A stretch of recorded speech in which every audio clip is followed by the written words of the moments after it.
Hi, this is Roy Samuelson. Welcome to the ADNA Presents Encore edition. Today we have Kelly Brennan. It's a repeat episode from several months ago, and really happy to have her back. Be sure to check out the ADNA Presents on Kindle with Know Your Narrator, Volume 1. There's a bunch of different interviews that are changed into text form. Very exciting. And as always, these podcast episodes are for Kevin. Welcome to the Audio Description Network Alliance. Today, we're very happy to have Kelly Brennan, a voiceover talent and also an audio description narrator. Thanks for joining us, Kelly. Glad to be here. Thanks. What do you love about audio description? Audio description for me came from kind of a personal reason. My mom wears 2 hearing aids. She's basically deaf without her hearing aids. And so I'm always kind of aware of people and what I call almost like hidden disabilities and how isolating that can be. And also how sometimes people don't have patience for those that have those kind of hidden disabilities. So I'm very sensitive to that. And obviously being a voice talent, trying to do anything to assist my mother who can't hear is not going to happen. And one day I happened on audio description and it hit me that this is something I wanted to do because if I can't help her, how cool is it that I can actually use my voice to help other people? And I kind of fell in love. And you've got a healthy background in voiceover, so you transitioned to also adding audio description narration to your talents? Yeah, I have been doing voiceover for, oh my gosh, about almost 18 years now that I think about it. That's insane. But yeah, I did. I've done audio books, I've done commercial work, e-learning, narration, the whole gamut, a lot of kids stuff. I actually wrote my own children's books because I was trying to find more work. And I ended up on QVC twice selling those. They were personalized read-along, sing-along coloring books for kids where I hired an artist, we made books, and then I did the voiceover individually for, oh my gosh, on QVC, I think I sold almost 3,000 of them and I produced them all here in my basement. So yeah, kind of run the gamut. Now that I have found out about audio description, I'm kind of pivoting, trying to kind of pivot my entire business, actually. Continuing with those things in my current clients and certainly not giving that aspect of voiceover up, but that I just have this newfound love, I guess. And so I've decided that audio description and I need to start dating. So we'll see how that works out. But yeah, no, I just have fallen in love with so much of it and the whole aspect of it that I'm going to try to make a pivot. Very great. And it sounds like if we could talk a little bit about the experiences that you've had with whether it's the children's books or audiobooks or e-learning, and maybe some similarities to or differences to audio description. Maybe if we could start with your assumptions of what audio description was, and then once you started doing audio description, how that was similar to or maybe different than some of the other voice work that you've done. So what did I think audio description was? I totally came on audio description by accident. It was somehow switched on something I was watching. Initially, I was just kind of, looking around going, what is that extra noise? What is, like, who's talking? I was very confused by the whole process, actually. And then as I was trying to turn the noise off, I realized that this was on purpose because I thought it was an accident. I was like, oh my God, well, I'm totally geeky like that. And I was like, oh my gosh, this is kind of cool. Like they're reading the stage directions and they completely didn't know that somehow or another they've left these on. It was a movie I'd never seen before and I was watching it on my computer and all that other stuff. And then I realized, no, it was actually on purpose. And I kind of laughed at myself. So I left it on. I was fascinated by it. I got into voiceover through theater. I started off in theater. So, you're used to having all of those stage directions available to you. And that's kind of what audio direction felt like to me at first. I just kept listening. So I don't know if I had any assumptions. Probably, if anything, it was more relating it back to the whole theater world and that it was just this kind of undercurrent of being able to help move the story along. When I started to really get into listening to audio description, because I am a complete research nerd, I research way too much.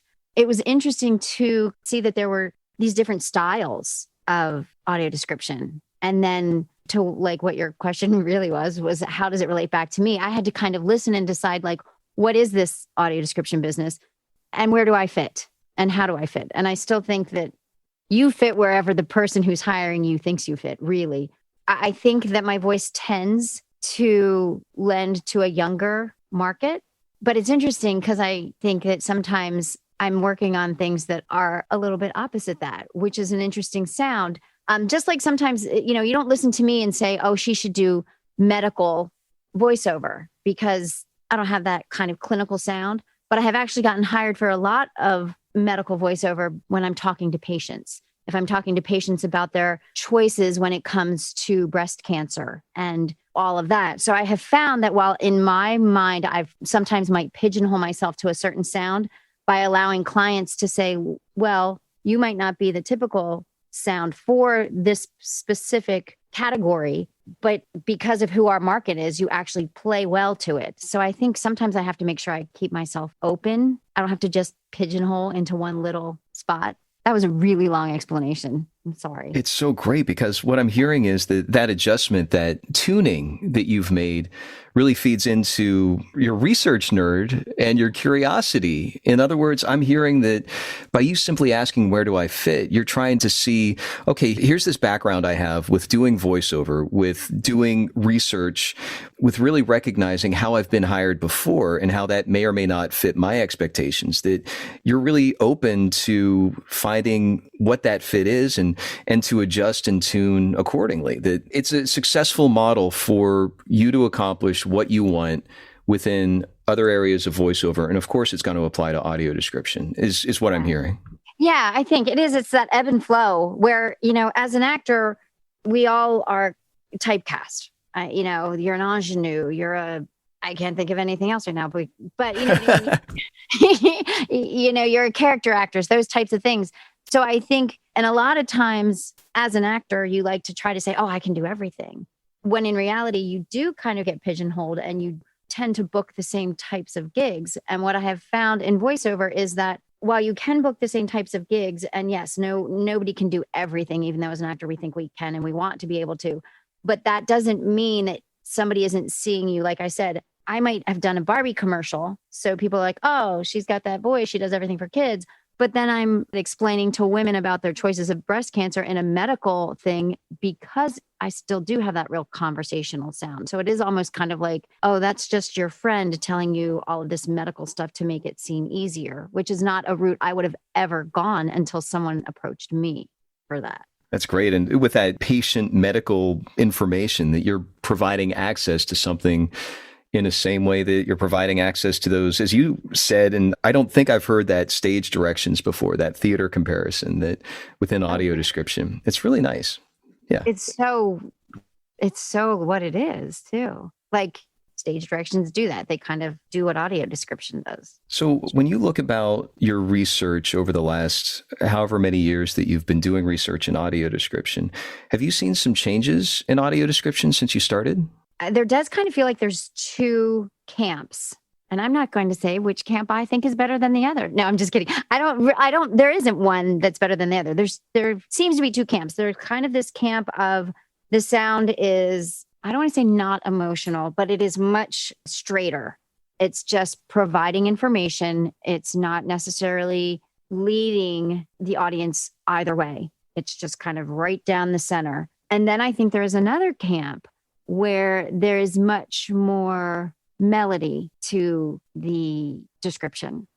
You might be playing a little bit more to the music that you're hearing as you're speaking, or to the genre. If you're doing comedy, there might be a little bit more lilt, in the describer's voice. If it's a much more serious moment, you might feel that gravity in their voice as well. So there are these two camps, and because I haven't been in audio description as long as some other people, Roy Samuelson, I don't know which camp, if they're just two different styles, or if there's kind of one that's considered the more traditional one and one that's a little bit more modern. So that part has definitely been interesting. But it's interesting to just see how the streaming, obviously the companies that are working with streaming, I mean, they are just popping out original shows. It's surprising to see how many original shows are coming out with the AD, which is fabulous. I mean, right away. So there is no delay. And I think that, they're trying to slowly build the back catalog, the back library, but it's the cool thing to be able to say, hey, this is releasing, and it's releasing with AD and closed captioning all at once. That's exciting. And I think that's really a cool thing for blind and low vision audiences, that they don't have to feel like they're waiting, that they don't have to feel like, oh, we weren't thought of right away, that they're saying, hey, look, we value everyone that wants to take part in our entertainment, and that we understand there are different. And a big part, you and I have talked about this before, but and I mentioned this at the top, that a big part for me is the isolation, that it can be very hard, that yes, you might go to a movie with someone who is low vision or blind, and that you're all driving home in the car and you're talking about something and it was a visual aspect and they have no idea what it is. And that while you're like, oh, but you were with us, but was I? There is that part that just the isolation aspect of it kills me. So the fact that these things are coming out quickly, that's awesome. Yeah, and I think combining those 2 points of the right away, the systemic change that streaming has been a part of with their original content, of having access, as you said, with audio description and other forms of access that aren't necessarily how films always used to be. That right away with audio description combined with what you're saying with the isolation, I think I personally believe there's a fair argument to be made, back to those camps that you were talking about, that instead of leading the audience, it's allowing them to join in the immersive experience, and that is a high wire act, and that both camps can be true within one piece of content. In other words, there's going to be times where the audience needs the voice talent to step back a little bit and let the film score or emotional things draw them in. And then there's going to also be times where a voice talent needs to help nudge. This is a scene change. So the audio description narrator can insert the slightest little pause or maybe give a different kind of read within the same sentence to indicate that there's a change, that all of these elements within the voice talent's ability can make the audience's immersion closer to that of the sighted audiences as far as the visuals go. That I think there's a fair argument to be made that I think both camps are right, and it just depends on how that application of which camp for that particular element is going to be most necessary. If I could basically say that you're right, it's like both are true, and it's contextually incredibly relative, but it's just an opinion, and it's fascinating to be able to have these conversations, simply because we are so past the point of does it have audio description or not? And your contribution to voiceover in general and your contribution to audio description specifically is feeding that conversation to be, how great can audio description be? And that's the next question. How great can audio description be from your perspective? It's interesting. I think that, again, the whole 2 camps thing, I agree with you. I think that there is room, even in one piece, for both. And I think some people that I've talked to look at audio description as it's a straight narration job. You're just providing information. Andrew said something. They said that audio description is part of the entertainment aspect. I was like, they just hit the nail on the head, because that's perfect. That is what it is. So that while, yes, we can provide information and there is this narration aspect to it, but if in the back of your mind, you always kind of have this little check mark on, we are helping to provide entertainment, and that can kind of maybe probably help us bridge, where do we need to be much more of a just straight narration, and where do we need to go along with the vibe of the piece. I think that helps as long as we keep that, we are entertaining. There is something to it. It isn't just this straight, I'm providing a piece of e-learning. So I think that if we kind of keep that as an undercurrent almost, at least that's kind of the way that I'm trying to approach my journey into audio description narration.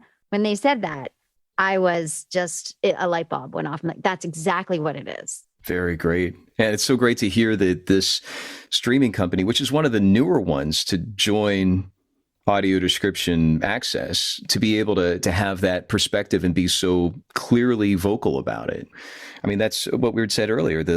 In contrast to the isolation, it's now that immersion. That's part of the writing. That's part of the mix. That's part of the voice that you bring to the work. And I'm curious if you could specifically address an experience that you've had in your own craft of audio description. You don't have to go into a specific detail of a title if you don't want to, but I'm curious if you could name an experience that you had where maybe there was a challenge within you recording or you voicing that was like, here's how I do this, that you brought that curiosity that you talked about with research into the actual recording, into the actual production, so that you could help our audience understand, hey, here's something that kind of came up that I wasn't expecting, and here's how I overcame that challenge or that barrier or whatever. Well, I think with audio description, what's nice is kind of being able to listen to yourself and make sure that your tone is matching the piece, if that makes sense.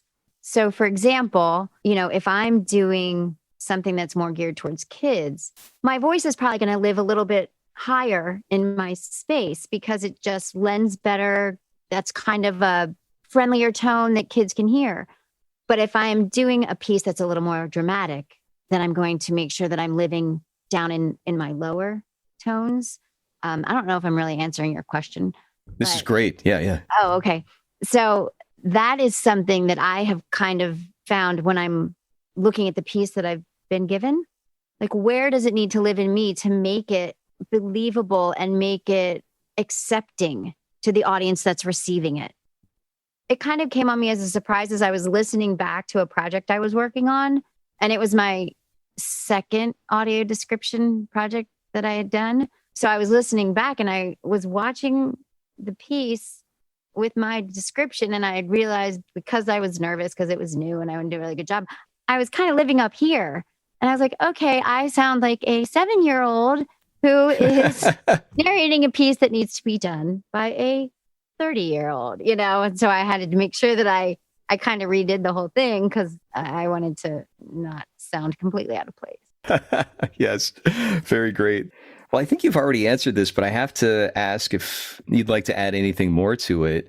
Where do you want to see audio description headed? You've already made that link to the ACB panel that Carl hosted with HBO saying about providing that entertainment experience. You've talked about removing the isolation, or the positive side of that is making sure that the audience is in the story. You've talked about how you've applied your research and how that's contributed to your approach to quality, which can help our audiences. Are there any other things that you see audio description headed that you'd love to see? I think, and it's headed in this direction in a lot of ways. It's not just TV and film, but I think the fact that it can be led into all different aspects of people's lives, the museums, the theaters, there's so many different places that I think audio description can live. So I think too, thanks to people like you, people are becoming more aware of it. It's a slow burn, of course, but I think awareness is key. And so that the more aware people are of what it is and how it helps low vision and blind audiences, it's just something that can be in so many places. And with our world exploding with the internet and how much video is out there now, it shouldn't be just limited to what we might think is obvious right now as far as television and film, but we should open up. I mean, we're starting to see some commercials that are starting to be audio described, but there's just so many places, and we just need to be aware of the end. The end is really the audience and the people who do have low vision and are blind. And that when we look at it from that aspect, that we're looking at people. And that's the big thing for me. And like I said, probably because it's all back to my mom, and I've seen how frustrated people can be when she can't hear them. And I've seen that frustration, and I've seen her feeling badly about having a disability. And I think anything we can do for anyone that wipes that out is important. And if I can do anything to help with that, then I'm all in. This is a tag on to the access for audiences. Do you also feel that blind and low vision talents involved in audio description is an essential part of this work? Oh, 100%. 100%. Because in reality, those of us that are sighted and that are doing our part to help, we know nothing compared to what they know. The knowledge and, the firsthand experience that anyone who is low vision or blind can bring to the table is only going to make any of us better. I mean, I think that should go without saying, that they should have that opportunity. And again, to the point of, just because someone has a disability doesn't mean they should be discounted in any way, shape, or form. So I think that to not include them would be just wrong. I mean, I think if someone wants that opportunity, then they should absolutely have that opportunity. And if they're the right voice, the right writer, the right describer, then they should be thrown into the mix just like anybody else. How can people reach you, Kelly? Either on social media, websites, that sort of thing?